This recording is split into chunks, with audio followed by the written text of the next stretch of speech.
And the first name that pops up is Rosie. Hi, Rosie. Welcome to the webinar from Ghana.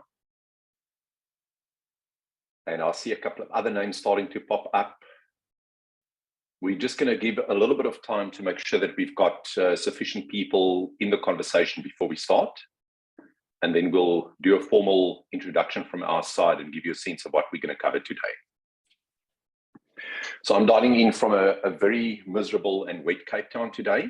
And when we run webinars, you know, with the work from home phenomenon, I'm always a little bit nervous because I've got animals all around me. So if we get to a point where you hear sound and barking and so forth, this is I guess the new normal, as they say, work from home. So we'll try and control them as much as we can. Renee, you dialing in from the coast as well? Yes. What are things looking like on your side? Morning, Dion.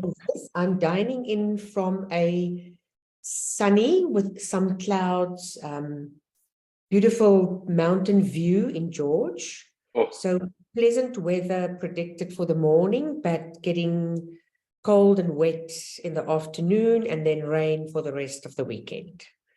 But nice. For the duration of our webinar, it's very pleasant, sunny. Very nice. Sounds like pancake weather coming up. Perfect. Soup. If only we had power all the time, that would have helped. Yes. Of course, it's a bit difficult to make pancakes without power. All right, so we've got about 28 people or so in. I think we'll give it another minute, and then we'll kickstart. And I'm sure there will be a few more people that will join as we go along. But I think let's give a little bit more time. I'm just once again scanning through the names. See a couple of familiar names coming up. And I see that we've got pretty good representation from across the continent as far as I can see. I see Hillary dialing in from Zimbabwe. A couple of Paul from Fidelity Bank. Hi, Paul. Reshna, an ex-colleague of mine as well. Shivani, very nice to see. And a couple of other, I think we've got representation from kind of across the continent at this point in time. So I'm going to kick off just very, very slowly and just introduce myself. My name is Dion de Swart.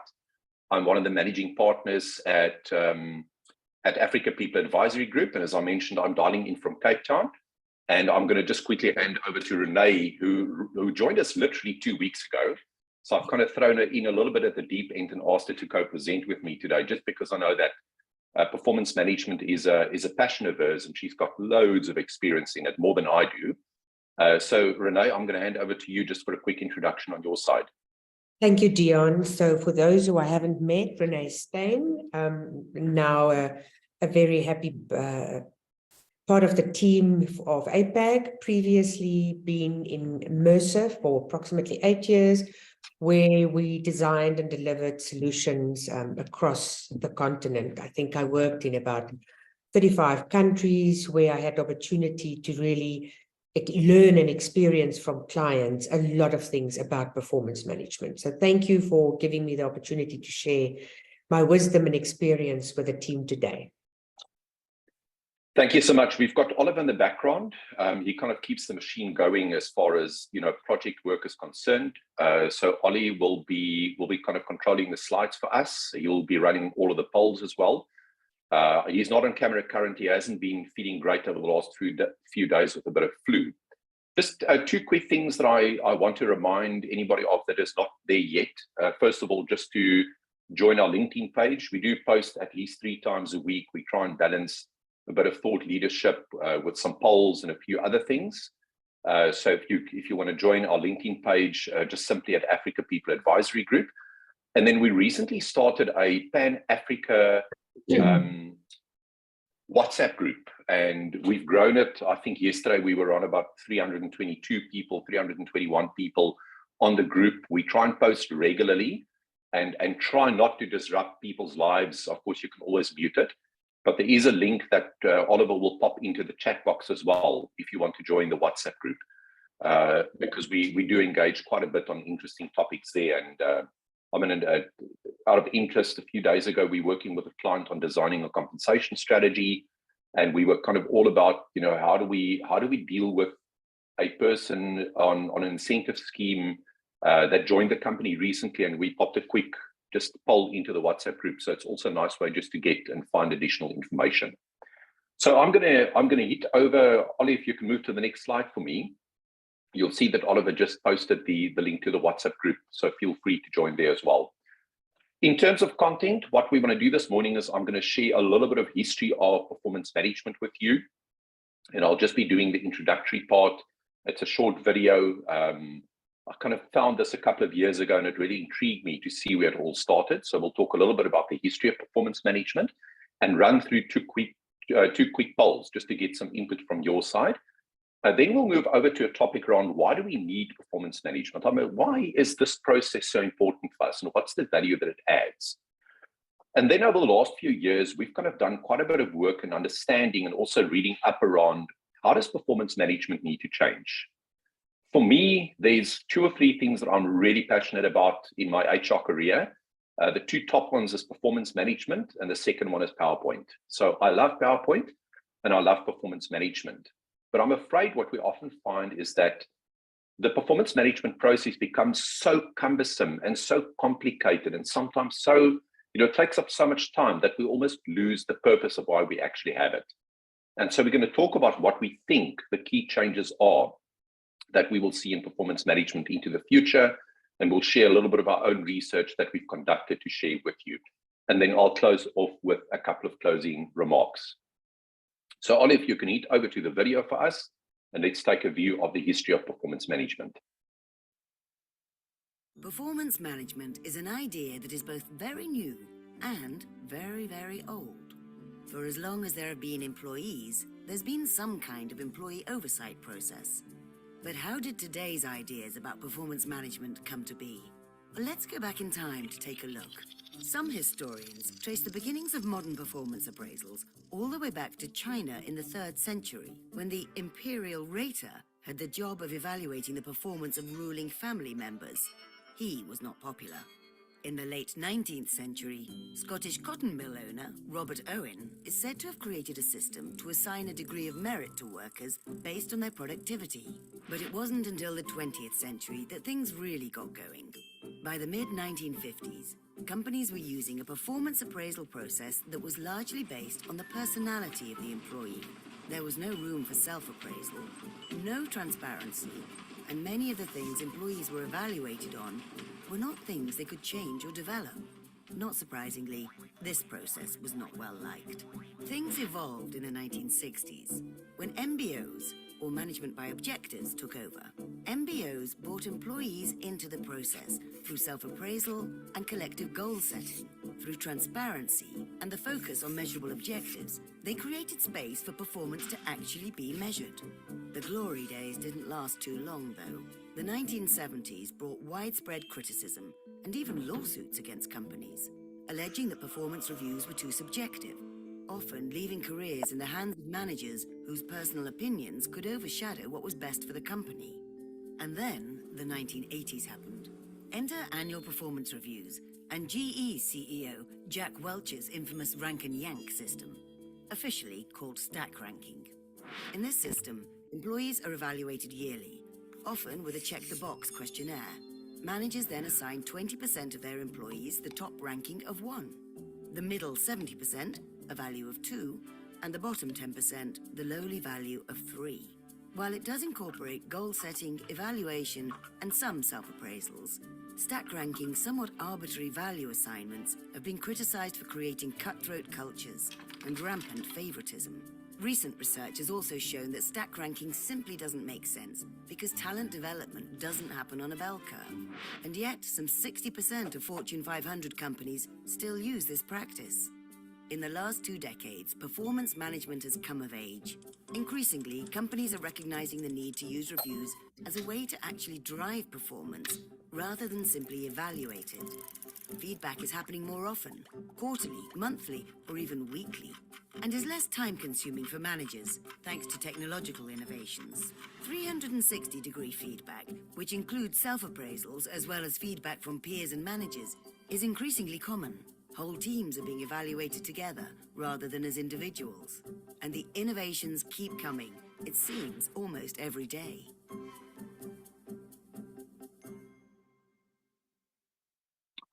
Great. So a video that I really love. I think it gives a great perspective, and I guess a lot of people would not have imagined where this actually started and where we are today. And I think for me, very exciting to see that it is a discipline that continues to develop. And I think it does require further development to fine-tune it and make it absolutely fit for purpose in terms of what I consider to be really a way to cascade strategy and to get business plans delivered at the end of the day. We're going to run two quick polls. And the first one talks about, do you run a formal performance management process in your organization? So Ollie, if you can launch the first poll for us.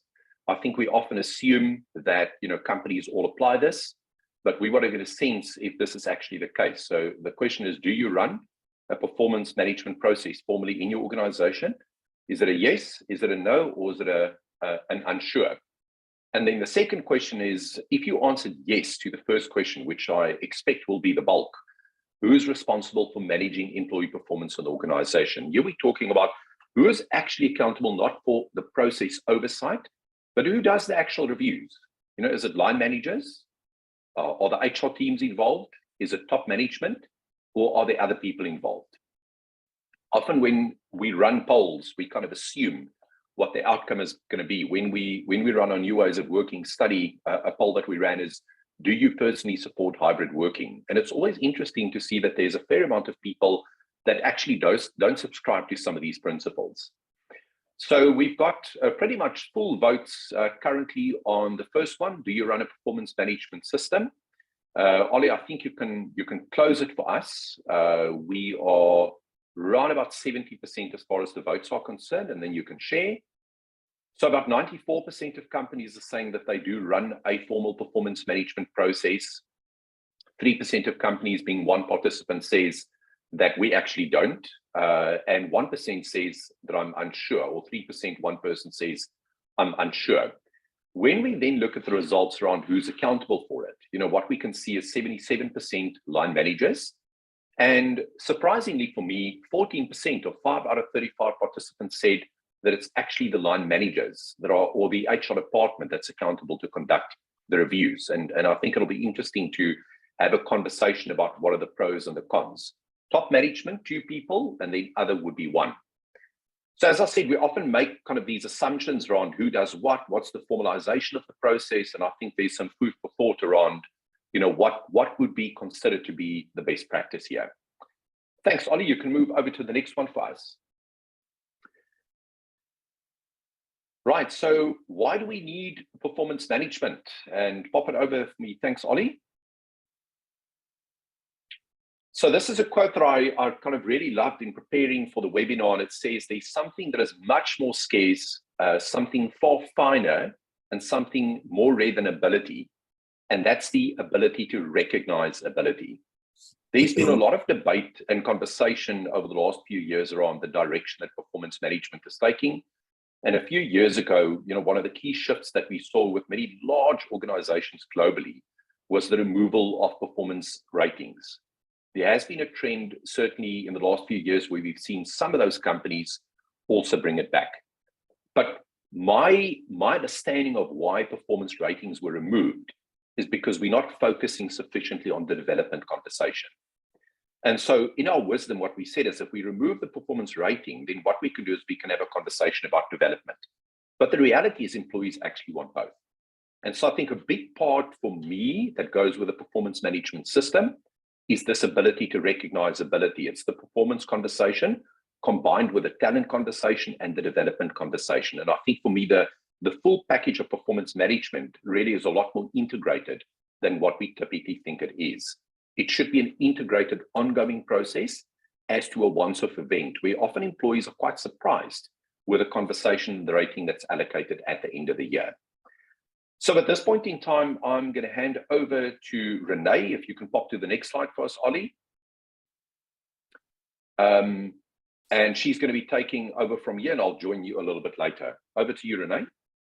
Thank you, Dion. That was creating great context for our discussion going further. So whether we have a system and it's not working well, or whether we have nothing and plan to design and put something in place, I want to share with you some key considerations and things you could think about when you want to review, refine, upgrade your performance management process. As Dion has said, and we saw in the video, there's been a lot of evolution in the world of work. And we have evolved from and modernized from the industrial era into the technology era, but we haven't really changed how we use HR systems and HR processes. And from experience and what I have really been exposed to in the last 8 years, what's missing and what hasn't evolved is what is the purpose now of performance management? The HR community will know when we look at a policy. I think the first paragraph in the policy is, what is the purpose of this policy? It's really looking at what is the purpose now of performance management and what is the meaning for employees? Is there really something in it for me? So when you consider your performance management system, see if you could find answers to these questions. And then, of course, we all know that if the top 3 things that are not nice about performance management is employees and managers despise the process for being so onerous, so time-consuming, such a burden, but we still continue to do it in the same old way. So I think we've moved beyond the point of, should we do performance management? Should we measure? Should we score? Those answers have been found. It's really about the how and the what. And changing the how will potentially impact on the effect of your performance management in the organization. And then, of course, the disconnect is your company strategy really reflected in your performance measures, in your performance process. Will your performance process really enable the company strategy or the company objectives to be achieved? And then in the middle, do the employees, are they able to link and see the link, their roles between the strategy and the performance process? Could they see how they fit in? So when we consider our processes, make sure that we are able to connect those dots. Then the value of the performance management process to the organization. I had a client late last year who I did a performance project for, and after all of the exploratory discussions, he sat back and he said, I think the effort is not worth the outcome. So all of the time, all of the admin that we put in, really, I don't believe it does give us the impact in our organization. So again, how could we balance that a whole lot better? Thanks, Ollie.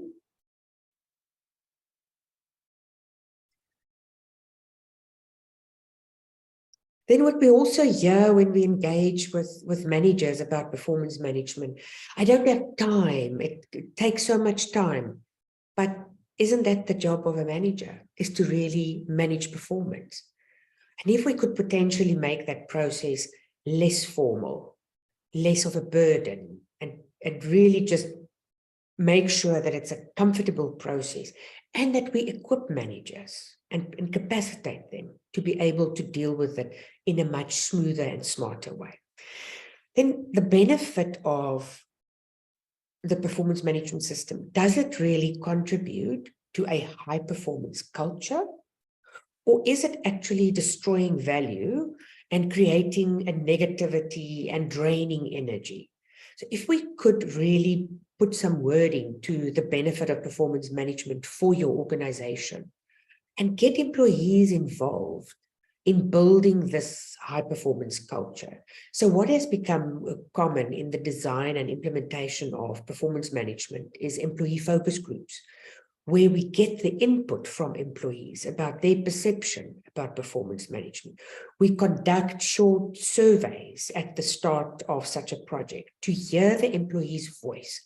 How do they feel about it? How do they see it can be improved? And seeing how there's the benefit for them in their role, in their career, in the performance management process, really making those links. And then when we come to, again, the evolution of the workplace, is it perhaps time to shift from the antiquated performance management term to maybe employee enablement which is a far more inspiring word. It's got more energy, definitely more sexy. Should we look at what terminologies we should use to make it more attractive and consumable? Then, of course, this is for the HR community, the link between performance management and all our other HR processes. Is this standalone and we only use that for reward and that's how it's known in our organization? Or is there a way in which we could clearly link it into our HR processes, the talent management, the career development, the development of employees, which will contribute to showing the value of the performance management process in the business? Is this perhaps the place where the HR community is in an ideal position to change the value of performance management in a business? And you could play that part of a strategic partner in the performance management process. Thanks, Ollie. So what is the purpose? Or if you define the purpose of your system, this is not the process, really from a system perspective. There are certain components that really need to be part of your design, part of your actioning of the performance management process. It must link to the strategic goals of the organization and reinforce the behaviors that you wish to drive. So later on in our discussion, you will see where we encourage the link to the values of the organization through the measurement of behaviors. And that talks to the strategic link between the company strategy and performance management. The administrative part, it has to be there. Make sure that it's simplified, easy to use. It facilitates decisions. So there's really a value in having proper administration of the process. And also to know where are the gaps in terms of performance, who and where are the poor performance areas. Have that recorded and documented. Then, of course, the communication. I have seen, I did a performance management design for a telco in East Africa a while ago, and part of the failure of the implementation was the communication, making everybody who is affected by the process understand the why, what, how, where, when, really making sure that we get the buy-in at a mental and emotional level from the employees to really understand how does it impact me, how does it impact my team, my career, my department, and my reward, but the full value chain of the performance process. Then make sure that it links to the development.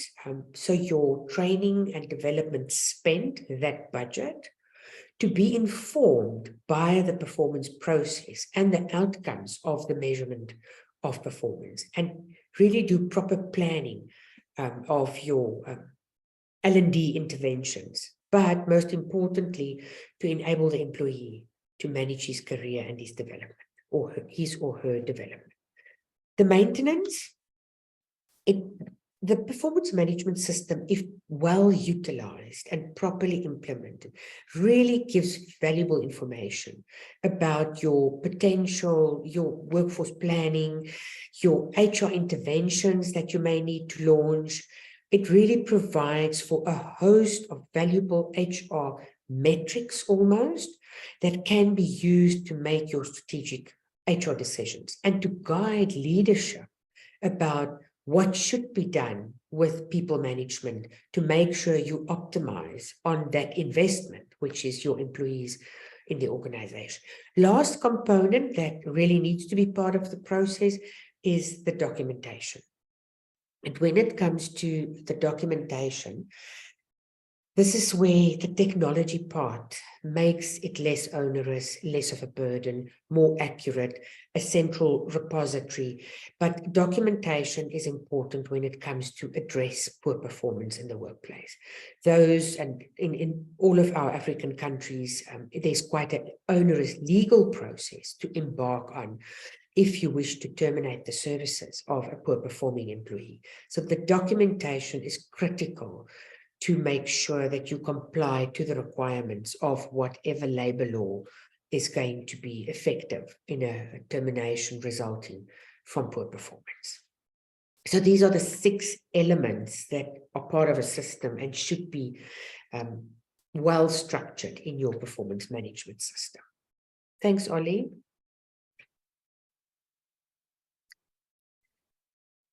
So what can go wrong? And I'm sure our participants online can add more than double of this to the list.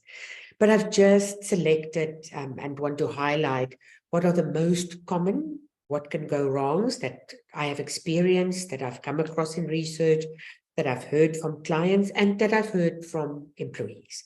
And we've touched on some of these, but of course, not linking the PM, the performance management, to the company objectives, where employees would in a focus group say, but we don't see where we fit in. I can't see how what I'm doing every day really fits into the company objectives. It's not clear to me. The lack of buy-in due to poor understanding of the process, and not seeing how. So what's in it for me? Answering the question of what's in it for me. Not having meaningful conversations, and I can share a bit of personal experience with you on this, where the performance discussion starts and it's about my dog and my last holiday and where I'm planning to go, and then the last 5 minutes, oh, can we quickly just handle this and tick the blocks and put the score? Not really a meaningful conversation about how did you contribute? How could you contribute? Where are the areas where you excelled? Where are the areas where it could improve? What is planned for the next performance cycle? Really constructive developmental engagement. Having no measures or having the wrong measures, and this I have also come across quite frequently, where employees say, if I look at my job description and I look at my scorecard, it looks like it's 2 different jobs. I'm measured on something totally different than what I'm appointed for. So also that alignment and making sure there's congruence throughout the employees, the exposure to HR processes. Setting vague or irrelevant goals. This is a very common what can go wrong in performance management. And for those of you who work in industries where safety is a very critical measure and component of your business, where the cleaner, the accountant, everybody has a very high weighting on safety, but with absolutely no control. Very little ability to influence that aspect. And by this, I'm not saying that everybody shouldn't be measured on safety, but it's the value and the weighting and the ability to impact on safety of a role. So rather having a different weighting for those employees who have more control over that particular aspect, and less for those employees who have very little control. Then also one of our very common complaints about why employees perceive performance management as negative. There's no result, not recognized, not celebrating. There's nothing happening to poor performers. I worked so hard, but I get a 0.5% different reward than my colleague who was meeting the expectations. Performance reviews is an annual event.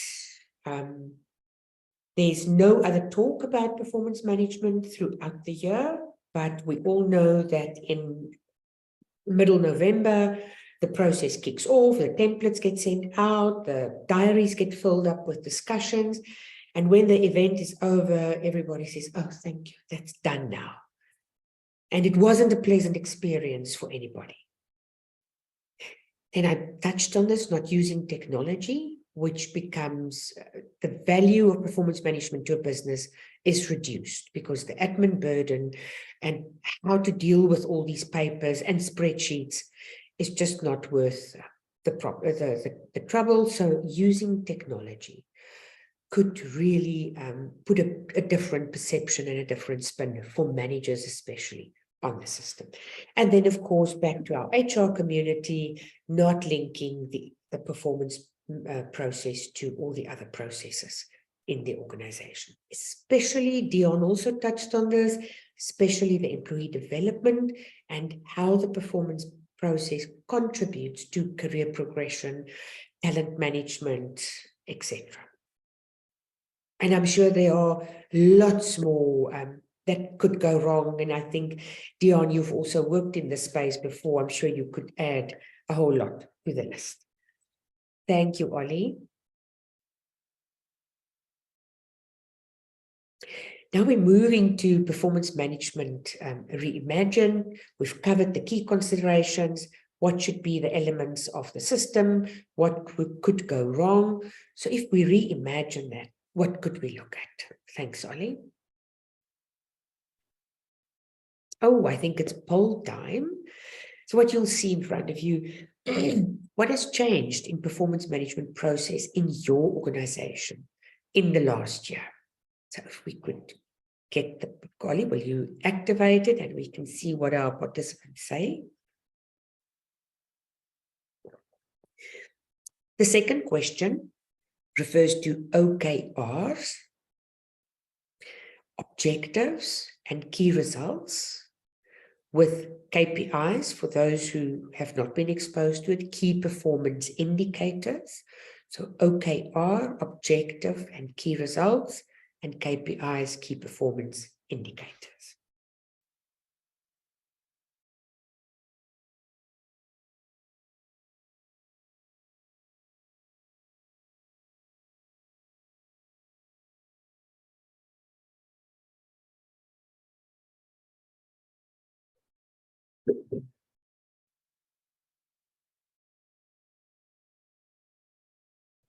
Interesting, we see a leaning towards greater focus on continuous feedback, but also implementation of a new PM system,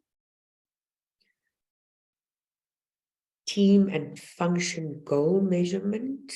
Oh, there we have greater focus on continuous feedback. It looks like we've got everybody, Ollie, so we can share the results. Greater focus on continuous feedback, definitely the top dog. And then implementation of a new system, quite interesting. Although you responded in the beginning that you have a system in place, you're looking at implementing a new system. Great. Thanks for the contribution.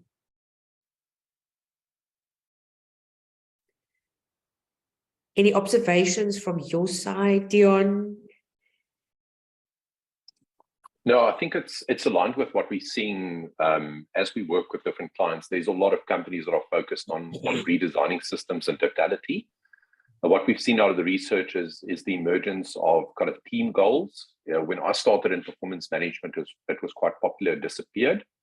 And then I think that we haven't covered here specifically, but the kind of multi-rated feedback is a big focus area at this point in time, and we'll have a separate conversation about multi-rate at the end of the webinar as well. Thanks so much, Renee. Okay, so we're looking at it at the PM system Reimagine. So how to design a performance management practice in your organization, and this could be from you have nothing in place to you have something in place, but intend to review and revive or restore your system. The setting of expectations, again, determining what measures you will be using and measuring what is relevant to the particular role and what's relevant to that team. Segmenting the workforce, and this is the part where what Dion has just mentioned. Are we going to have an individual scorecard or measurement for each employee? Or is there a layer of the organization where it will be team performance because of maybe the manufacturing or the production environment, where it's really about team performance? And then which segment of the workforce will have individual scorecards? And it's critical that those particular roles are measured individually. And then, of course, in the setting of expectations, that we make sure in our evaluation metric, there is a component of behavior. And for the behavioral measures, we look at the values of the organization. So to give you an example, we did a performance project for a client in South Africa, where they shared with us their company values, and we want to make sure that these values are lived. We really give a life to these values, and we want to have a recognizing and elevating those employees who excel in those behaviors, and we want to show what those employees who do not align with the behaviors is maybe not a good fit into our organization, because that's core to the culture, is the way in which we do things. So the measure of behavior I have seen have come more and more a component in measures. Level of engagement. So when we say to a client, more regular engagement, you could see that the managers just lose all their energy, because already it's taking up so much time and it's already such a burden. What we have done in design on a project for a client in Ghana is to create a 5-question little document to say, these are the check-ins, they can take place quarterly, and these are the 5 questions you ask. And the employee have got the same 5 questions. So it's not intended to be more than a 15-minute or 20-minute connect. How are you doing? What are you having trouble with? Where do you need my support? What are we going to do in the next quarter? It's really just a check-in, but that actually serves as a performance discussion and a constructive engagement. So what is the frequency and what is the format of delivery? More informal is the new trend, more regular and less administrative. But there is a template, something that gets completed while we're sitting in our check-in meeting, and that can be documented and kept as a record. So really simplifying it. Looking at the outcomes, differentiation, where does a high performer show up on our HR processes versus where does the performer who meets the expectations show up in terms of reward, in terms of development opportunities, in terms of being part of the talent pool. Do we really differentiate significantly? Is it a 0.5% more increase, which I could have just saved my energy and it's not worth the 0.5%. So what's the impact on reward and what's the impact on career? So when you do the design, make sure that the aspect of differentiation is addressed. Otherwise, we lose the value of the performance process for employees. Rules of the game. A lot of employees in different organizations will say it's an unfair process. It's biased. I don't know how they get to the results that I receive. So rules of the game, to be transparent about the rules of the game. Who is responsible for what?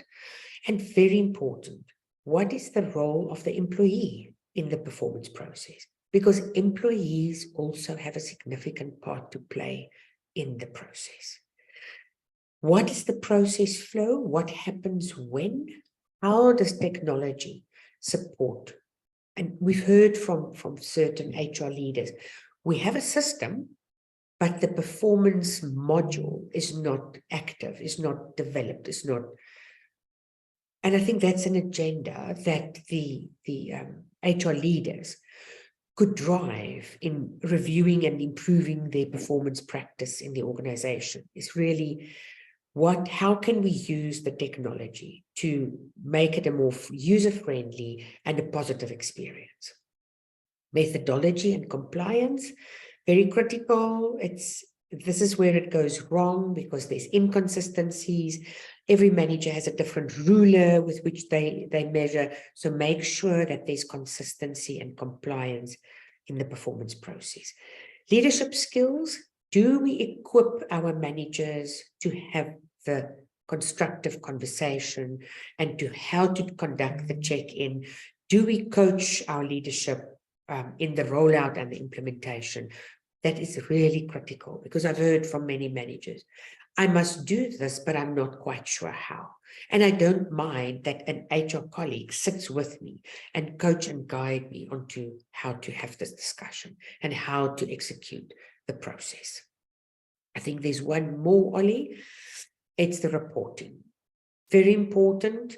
The value of the performance process is in the reporting that is done at the end of the report of the performance management process and cycle.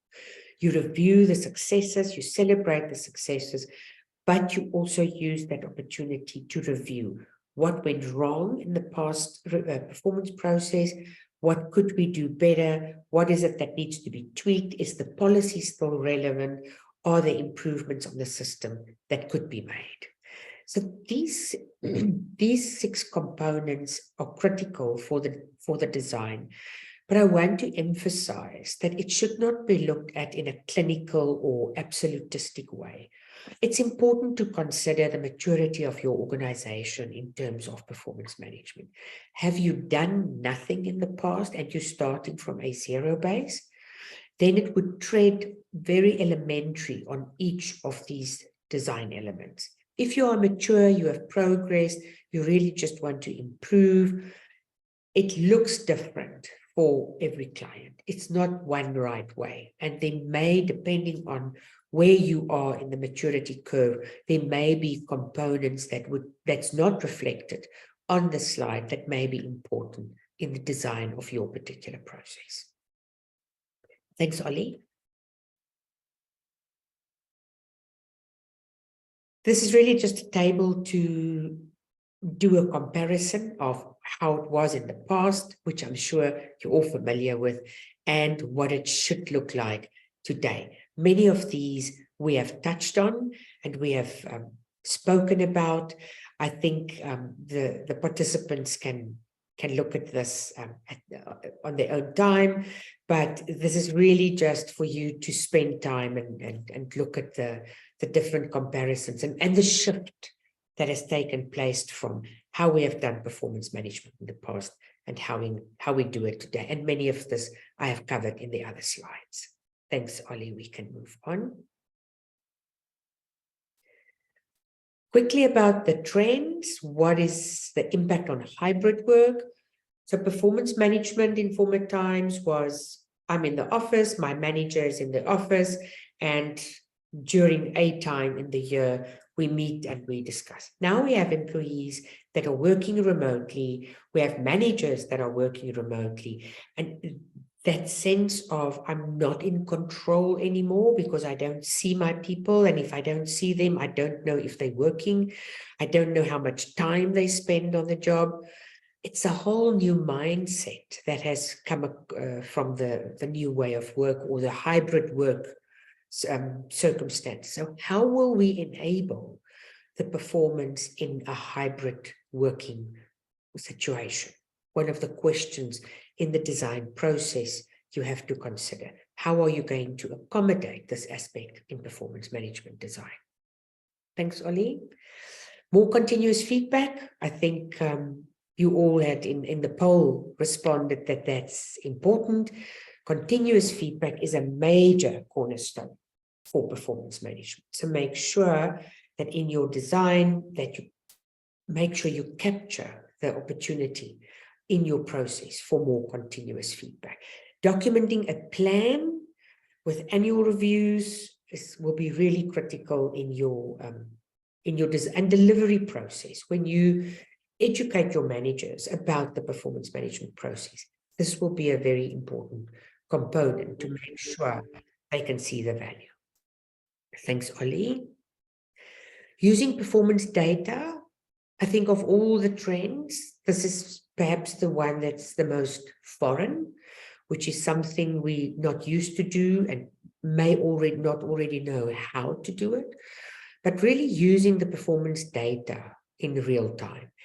How do we use that result of the performance to inform decisions about employees, the employee value proposition of our organization? How can we show that the performance process really has value and adds value to the lives of employees? We must acknowledge the importance of data and the realization that satisfaction from both employees and our customers could be impacted by using the data resulting from performance management. So I don't think we're good at this. I don't think we do a lot of this, but it's certainly something that needs focus going forward. I think I'm nearing the end, Ollie, before I have to... This is from a study that was done by Mercer, some trends in performance management. We will have more jobs, meaning as an employee, I may have only had 4 or 5 jobs in my entire career. It is predicted that by the age of 40, now in this new world of work, I may have had between 10 and 12 jobs. Employees want a career, they want to relate to their career and how they progress, less relating to an organization or a manager, but really relating to my career and taking ownership for where I am in my career. Employees want to know that they are in a role that can add value and that their contributions in that role, in fact, does add value. Then employees also want to know where we stand. And this is one of the basic needs of employees. Am I okay? And if I'm not okay, where am I not okay? And give me the opportunity to be okay. So employees want feedback. That's from research, and it's probably nothing new, but Mercer calls them unwavering truths. Then emerging trends where performance was only linked to pay in the past. There's a shift. It may be need to link to more HR processes. Strong link to career management is the more successful performance management implementations is where there's a strong link to career and to development. And of course, we have spoken about technology. That is just the way to do not only performance management, but to improve the impact of performance management in the workplace. Technology is a key solution or a key area to embark on. Those are the emerging trends. Guiding principles. We have touched on this. Don't let the process outshine the purpose. And the culture in the organization is the performance catalyst. So is it a culture that wants to drive performance, wants to acknowledge and recognize performance? If not, we may have to do a little bit of work on our culture together with the review and the design of a performance management system. So don't lose sight of the role that culture plays in our performance management process. Thanks, Ollie.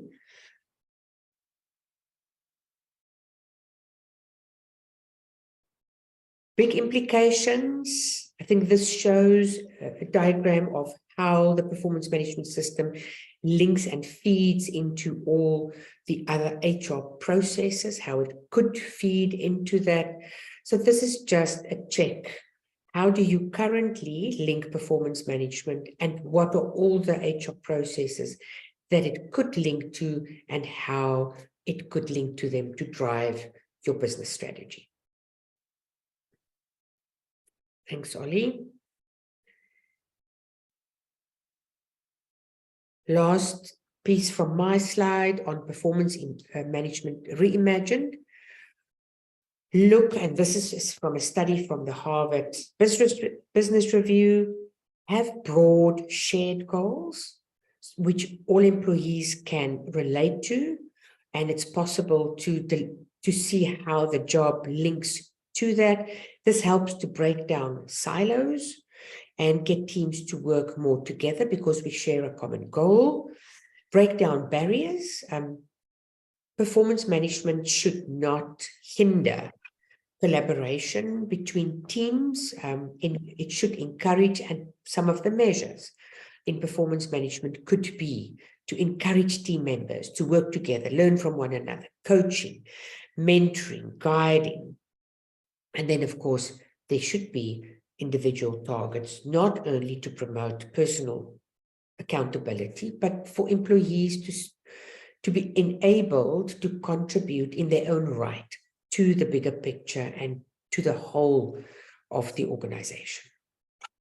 Dion, I'm handing over to you now. I think it's time for another poll. Thanks so much, Renee.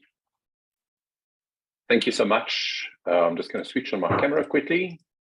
Ollie, if you can jump into slide number 24 for me.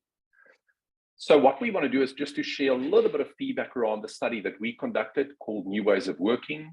It's the second year of the study in 2022. And right at the end of the conversation, I'll share with you our thinking around the study that we will be launching this year. Ollie, if you can jump just 2 slides for me. So one of the key trends that we identified out of the study last year is that performance management as a practice is busy transforming. As I've mentioned before, I think it's really necessary change that we keep on evolving the discipline to be fit for purpose and to really achieve what it is that we want to achieve. The next slide, Ollie, is a consolidated slide which is partially sourced from the Josh Bersin Academy. But for me, when Renee talks about performance management reimagined, this really summarizes where we should be moving. So when we work with a client around designing a performance management blueprint, these typically are the key elements that we want within that system. And of course, then you have an engagement with the executive committee to say, will this work, won't this work? How do you manage it? And to start on the left-hand side, we want to move away from performance management into enabling a culture of delivering work. So performance enablement, where it's not a carrot and stick situation, but we're enabling people with the right approach to deliver the goals and what they need to achieve. We've also heard from Renee talk about OKR. So OKR is a system that was actually adopted many years ago by some of the larger organizations. And it's a simplified way in which you can cascade your strategy process and ultimately get people to kind of buy into the strategy by understanding what their goals are. You heard the feedback in the conversation earlier on that we're moving away from bell curves and forced ranking. And many of the clients that we work with have no performance moderation process, and the performance moderation process is required or intended to perform that function of making sure that we end with the right kind of ratings. But bell curves kind of force people into blocks that they shouldn't necessarily be. So my view is that, get away from bell curves and forced ranking, but make sure that there is some kind of moderation process to make sure that you looking at managers that rate very soft and managers that rate very hard. We've spoken about the need for a very strong development focus. And so it's about, yes, allocating a rating, but also understanding if I get to a certain rating, why is it? What were the things that I did really well? What are the development areas that I need to focus on? Definitely an ongoing process. In our organization, the leaders typically would have a one-on-one every second week. Now, that might be a very structured one-on-one, and sometimes it would just be an informal conversation, but that ongoing engagement becomes really critical. Where it makes sense to start looking at introducing team-based KPIs, and then multi-rater. Multi-rater is something that I'm particularly passionate about, but I think one has to be really cautious around how you introduce it. I would never recommend a company that has never done multi-rater to just go big bang from the start. I would start with Exco, maybe the next level, and manage it as a change process. So make sure that leaders understand how to give and receive feedback. Make sure that if there's a leader that had a really bad score, that there's the right kind of coaching, that they're not vindictive in trying to find out who gave that particular rating. And of course, for the people that rate, absolute confidentiality. Of course, the use of technology, really, really important, and simplicity. So the key themes coming out, it's ongoing, it's engaging, and it's technology enabled. Right, Ollie, if you can move for me past the next couple of slides, just in the interest of time. I think that's our own research. It's not that critical at this point in time. You can move a little bit further. And I think let's get to the summary slide, slide number 29. So if we wanted to do a takeout of key recommendations, just generically, and of course, you've got to figure out where your own organization is, but a key takeout for us is start looking at output-based KPIs. Now, what do we refer to when we refer to output-based KPIs? I think in COVID times, we've kind of learned that measuring activity of our employees is not necessarily the right approach. And there are certain cases where activity feeds results. But to give an example, if you hold a salesperson accountable for sales targets, how they do it and where they do it is probably, and when they do it, is probably a little bit less important than achieving the targets. So we don't want to take away all structure, but make sure that what you're developing when you develop KPIs is focused on the output of what you want to achieve. We believe it's really important to be quite intentional about the introduction of measurement of behavior. As I said, manage it as a change project. We're busy now with a client where we've submitted a proposal around 360, and I've said to them that you really need to manage this as a full change process because people are getting personal and individual feedback, and we cannot predict how they will react to that feedback. So be intentional about how you manage multi-rated feedback, but we are supporters of it. And then very lastly is to start looking at appropriate technology. And you get some very expensive systems, you get some really cost-effective systems, but try and move away from, paper-based. Try and move away from a space where I see many organizations where every single contract needs to be submitted to the HR department at the end of the year. For me, that doesn't make a lot of sense. And I think you've got to find better ways of doing it. So we're going to do a last poll.